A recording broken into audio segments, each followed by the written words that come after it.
Hello students, स्वागत है आप सभी का फिर से एक बार। आज के सेशन में हम बात करने जा रहे हैं एक बहुत ही important theorem based on limit of a sequence. अब देखिए सीक्वेंस के बारे में बच्चों आपने काफी सारी चीजें ऑलरेडी पढ़ चुकी है। जितनी चीजें हमने सीखी है आई टैब पर आप क्लिक करें, आपको पूरी प्लेलिस्ट जो है वो सीक्वेंस एंड सीरीज की अवेलेबल है। उन वीडियो लेक्चर्स को आप अच्छे से देखिए, समझिए, सीखिए, ताकि आने वाले सारे टॉपिक जो है आपको बहुत अच्छे से समझ में आ सके।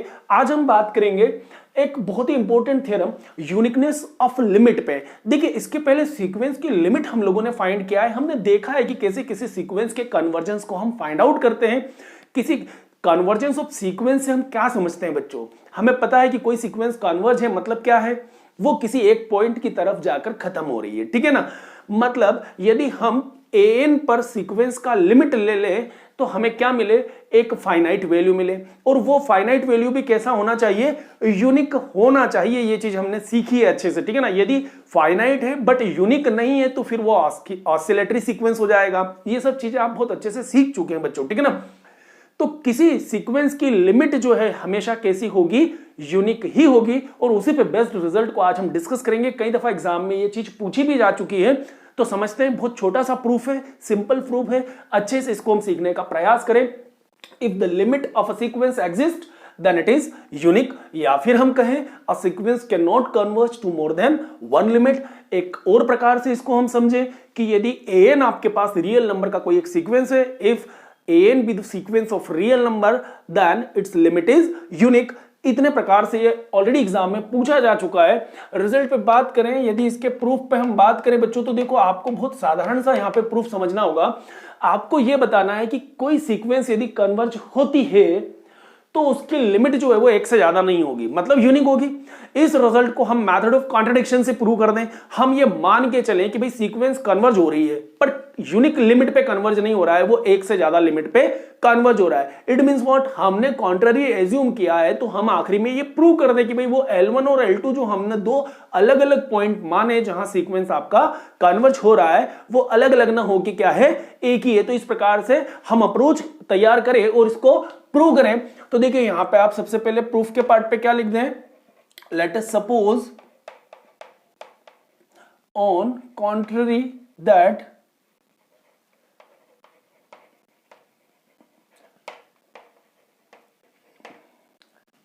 the sequence an converges to two distinct limits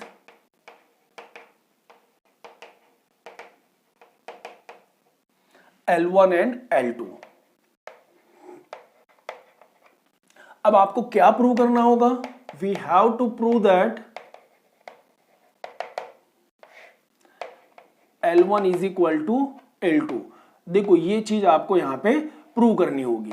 क्यों? क्योंकि आपने क्या स्टेटमेंट में एज्यूम कर लिया है? आपने कहा है कि भाई हम कॉन्ट्ररी एज्यूम करें कि सीक्वेंस an कन्वर्ज हो रहा है, बट वो यूनिक लिमिट पे कन्वर्ज ना होते हुए कहां कन्वर्ज हो रहा है? दो distinct limits L1 and L2 पे कन्वर्ज हो रहा है। बस आपको क्या करना है? कन्वर्जेंस का डेफिनेशन डालना है। ऑटोमेटिकली यहां पे कंट्राडिक्शन आपको मिल जाएगा। L1 L2 इक्वल हो जाएंगे। L1 L2 इक्वल है मतलब आप बता देंगे कि भाई आपने तो ये कहा कि दो अलग अलग पॉइंट पे कन्वर्ज हो रहा है, बट वो पॉइंट अलग अलग कहां है? L1 और L2 तो एक ही है। मतलब जिस पॉइंट पे आपका सीक्वेंस कन्वर्ज हुआ वो कैसा है? यूनिक है। यही अपने को बताना है यहां पे। तो देखिए बच्चों हम यहां डेफिनेशन से ये बता सकते हैं कि since an converges to L1 and L2, therefore by the definition of convergence, therefore by the definition of convergence। अब देखो कन्वर्जेंस की डेफिनेशन से आप क्या बताएंगे बच्चों? हम क्या मानते हैं? एप्सिलॉन वाला जो डेफिनेशन है हमारा हम अच्छे से जानते हैं। आपको मैंने सिखाया भी है कि an यदि रियल नंबर का सीक्वेंस है जो कि प्रत्येक नेचुरल नंबर के लिए डिफाइंड है, तो आप कहते हैं कि ये सीक्वेंस an जो है किसी नंबर l पर कन्वर्ज होगा यदि पहला तो हम लेके चलें कि n tends to infinity, an is equal to क्या हो? l। तो इस डेफिनेशन को बच्चों आप क्या बोलते हो? न्यूमेरिकल डेफिनेशन बोलते हो। और यदि थ्योरेटिकल डेफिनेशन लें जो हम थ्योरम में यूज करें तो उसके लिए आप क्या बताते हैं कि for all positive epsilon there exist a number m belongs to n such that एक ऐसा नंबर आप लेते हैं जो कैसा हो, mod an minus L less than epsilon for all n greater then और इक्वल टू m। इस प्रकार से जो है हम डेफिनेशन को समझते हैं। इस पे हम ऑलरेडी कई बार काम कर चुके हैं। तो यही डेफिनेशन हम कहां लगाएं, यहां पे लगा दें। अब देखो यहां आपने कहा कि यदि सीक्वेंस l पर कन्वर्ज होता है तो an माइनस एल का जो एब्सोल्यूट है, जो मॉड है, वो क्या होगा, लेस देन एप्सिलॉन होगा for all n greater then और इक्वल टू m। मतलब आपको एक m ऐसा ढूंढना था जिसके लिए आप ये कहें कि प्रत्येक n जो है उस m से क्या होगा, बड़ा होगा, और n माइनस एल का जो एब्सोल्यूट या मॉड है वो क्या हो, एप्सिलॉन से छोटा हो, जहां एप्सिलॉन क्या है, कोई एक पॉजिटिव क्वांटिटी होता है जो कि आर्बिट्रेरीली आपको चूज करना होता है। एप्सिलॉन को सिलेक्ट करने का आपके पास कोई रिस्ट्रिक्शन नहीं होता है, बस वो पॉजिटिव होना चाहिए। आप एप्सिलॉन को 1/2 मानो, 1 मानो, 2 मानो, जो भी आपकी इच्छा हो, बस पॉजिटिव होना चाहिए। आर्बिट्रेरी चूजन एप्सिलॉन होता है जिसके लिए आपको एक m फाइंड करना होता है। डेफिनेशन में ये चीज हम सीख चुके हैं, ठीक है ना। तो डेफिनेशन के हिसाब से कन्वर्जेंस पे आप क्या कह सकते हैं कि for all positive epsilon there exist m1 and m2 belongs to n such that, अब आपके पास दो लिमिट है ना, तो दो m1 और m2 आपको निकालने होंगे जिनके लिए आप ये कहें कि mod n minus l1 less than epsilon by 2 for all n greater than equal to m1 and mod an minus l2 less than epsilon by 2 for all n greater than equal to m2। अब देखिए इस चीज को आप समझिए ध्यान से, है ना। इसको आप कहिए इक्वेशन नंबर फर्स्ट और इक्वेशन नंबर 2। मैंने कहा आपको कि एप्सिलॉन आर्बिट्रेरी चूजन होता है। आप एप्सिलॉन जो होता है आपका पॉजिटिव होता है, इस चीज का आपको ध्यान रखना है। एप्सिलॉन लिखो, एप्सिलॉन बाय 2 लिखो, एप्सिलॉन बाय 4 लिखो। यदि एप्सिलॉन पॉजिटिव हो तो सारी वैल्यूज कैसी होंगी, पॉजिटिव ही होगी। मीनिंग को आप समझिएगा। और यहां आप क्या कहते हैं, for all n greater than equal to m। अब m की बजाय चूंकि आपके पास दो लिमिट एग्जिस्ट हो रहे हैं तो आपको m1 और m2 ऐसे दो पॉइंट ढूंढने होंगे प्रत्येक पॉजिटिव एप्सिलॉन के लिए कि ये कंडीशन क्या हो जाए, होल्ड हो जाए। तो आप क्या कहेंगे कि L1 और L2 जो है वो क्या है, सीक्वेंस an की लिमिट्स है जिन पे सीक्वेंस आपका कन्वर्ज होता है। क्लियर है। हमने इसको कहा इक्वेशन 1, इसको कहा इक्वेशन नंबर 2। तो ये तो हमने क्या किया, जो हमने माना था कि सीक्वेंस an आपका दो डिस्टिंक्ट लिमिट पे कन्वर्ज हो रहा है, तो कन्वर्जेंस का डेफिनेशन डाला, इक्वेशन 1 इक्वेशन 2 लेकर आए। अब हम क्या करें, इन दोनों इक्वेशंस को मर्ज करके देखें। तो एक कॉमन स्टेटमेंट तैयार करें इन दोनों से कि let m be the maximum of m1 and m2। अब ये जो m1 और m2 आपने ढूंढे, हमने कहा इसका मैक्सिमम क्या है, यहां पे सपोज m है। अब ये m1 और m2 का मैक्सिमम आपने m लिया, तो देखो इन दोनों स्टेटमेंट के लिए मैं कॉमन स्टेटमेंट लिखूं तो मैं क्या कह सकता हूं, then for all positive epsilon there exist m belongs to n such that mod n minus l1 less than epsilon by 2 and mod n minus l2 less than epsilon by 2 for all n greater than equal to m। अब देखो बच्चों, अभी हमने यहाँ क्या लिखा था, n greater than equal to m1, n greater than equal to m2। अब मैं यदि m1 और m2 का मैक्सिमम यहां सेलेक्ट कर लूं कि भाई हमने मान लिया कि m1 और m2 का मैक्सिमम क्या है, m है, तो स्वाभाविक सी बात है कि n जो है वो क्या होगा, प्रत्येक m से बड़ा होगा, जबकि m क्या है, m1 और m2 का मैक्सिमम है। n तो हर हाल में m से बड़ा होता है, इस पे हम कई बार बात कर भी चुके हैं, ठीक है ना। तो देखिए यहां पे एक कॉमन स्टेटमेंट हमने लिया। अब चूंकि देखो यहां पे आपने क्या अप्रोच लिया है कि भाई L1 और L2 जो है वो कैसे हैं, दो डिस्टिंक्ट लिमिट्स हैं, मतलब L1 और L2 आपस में बराबर नहीं है। अब मुझे एक चीज बताओ, यदि कोई डिस्टिंक्ट वैल्यूज आपने लिए हैं, दो डिफरेंट पॉइंट्स लिए, अब ये L1 L2 क्या है, लिमिट है, वो पॉइंट है जिसपे सीक्वेंस कन्वर्ज हो रहा है, जो कि R को बिलोंग करता है, मतलब रियल नंबर होता है। सीक्वेंस का लिमिट क्या है, एक रियल नंबर है, पॉजिटिव नंबर भी हो सकता है, नेगेटिव भी हो सकता है, ठीक है ना। प्रत्येक नेचुरल नंबर के लिए सीक्वेंस डिफाइंड है, बट जहां वो कन्वर्ज होता है वो एक रियल नंबर हो सकता है, ठीक है। तो L1 और L2 क्या है बच्चों, रियल नंबर है। और हम जानते हैं कि यदि दो डिस्टिंक्ट रियल नंबर है तो उनका डिफरेंस क्या होगा, जीरो तो नहीं होगा। किन्हीं दो चीजों का डिफरेंस जीरो कब होता है, जब दोनों इक्वल हो। और आपने क्या माना है कि L1 और L2 तो कैसे हैं, डिस्टिंक्ट हैं, भिन्न भिन्न हैं, अलग अलग हैं। तो हम यहां ये मान के चले कि since L1 and L2 are distinct, ये तो हमारा एजम्पशन है ना बच्चों, हमने तो ये माना कि भाई ये दोनों कैसे हैं, भिन्न भिन्न है। हमें तो प्रूव करना है कि भिन्न भिन्न नहीं है भैया, एक ही है, क्योंकि यूनिक हमेशा, लिमिट हमेशा कैसा होता है, यूनिक होता है, ठीक है ना। तो अभी तो हमने स्टेटमेंट के हिसाब से हमने लिखा है कि L1 और L2 कैसे हैं, डिस्टिंक्ट है। तो यदि L1 L2 डिस्टिंक्ट है बच्चों, तो इनका जो डिस्टेंस होगा, डिफरेंस होगा L1 और L2 का एब्सोल्यूट, मतलब mod of L1 minus L2 जो है वो क्या होगा, कभी भी जीरो नहीं होगा।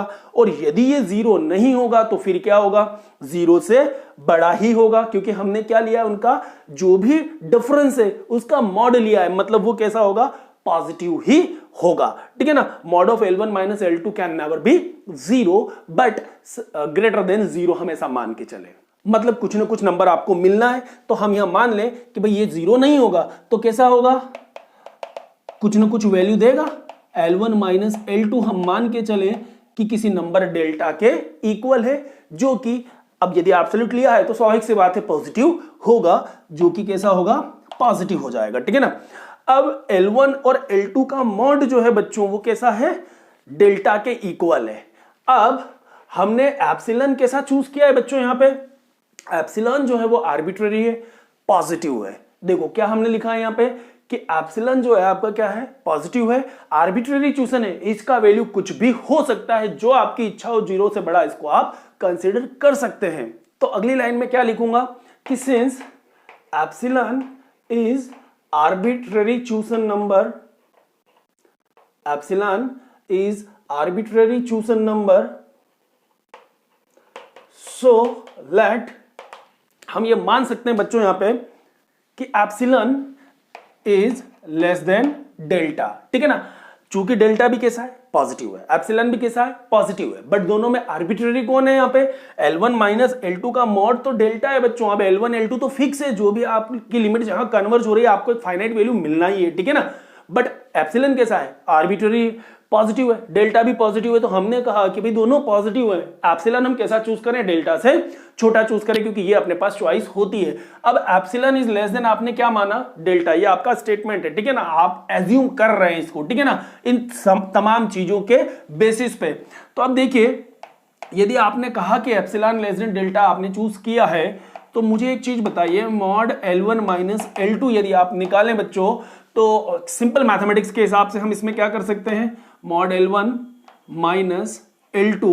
अब इसमें आप एक बार क्या करें बच्चों, an माइनस कर दें, an प्लस कर दें। हम ये काम कर सकते हैं, वी कैन ऐड और सब्सट्रैक्ट एनी नंबर। क्या इस पे कोई अंतर आएगा, नहीं आएगा।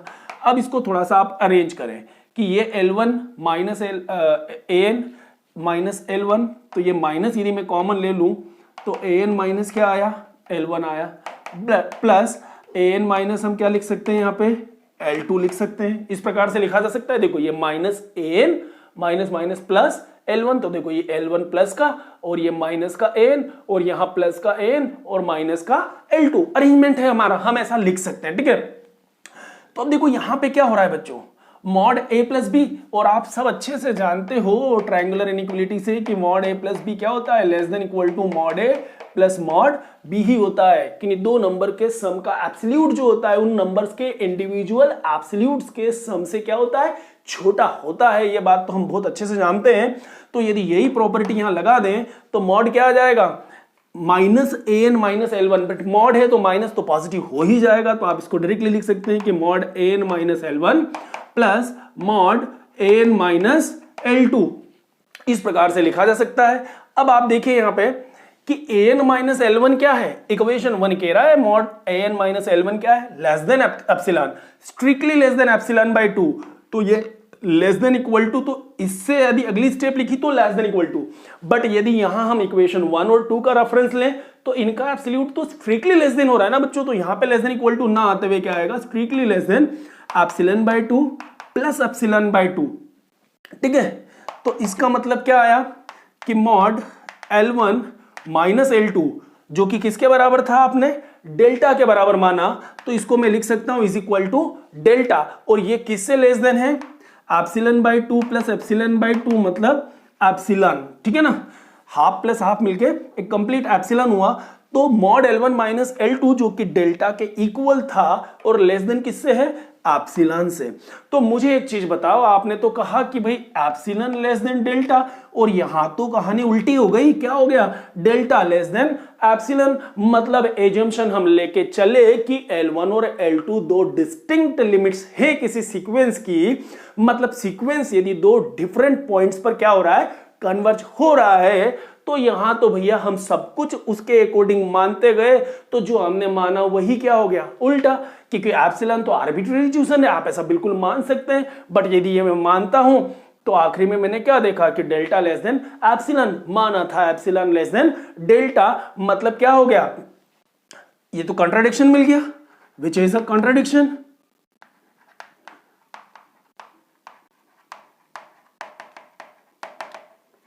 मतलब हमने जो माना वो क्या माना, गलत माना कि भाई L1 और L2 दो डिस्टिंक्ट लिमिट पे सीक्वेंस आपकी कन्वर्ज नहीं हो सकती।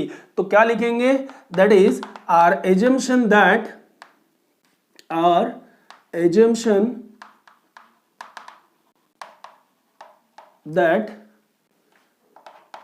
The sequence AN converges to two distinct limits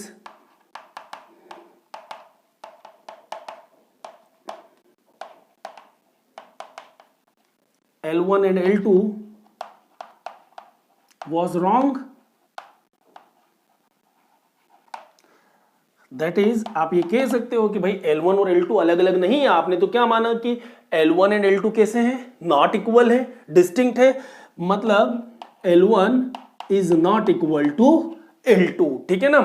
ये आपने क्या किया था, माना था, और कैसा है, गलत है। तो फिर सही क्या है कि L1 then L1 is equal to क्या होगा, L2 होगा। आया समझ में। आपने क्या लिखा, which is a contradiction, means what कि our assumption that AN converges to distinct limits L1 and L2 was wrong। आपने क्या माना कि L1 और L2 कैसे हैं, डिस्टिंक्ट है, अलग अलग है, ये कैसा था, रॉन्ग था, ठीक है ना।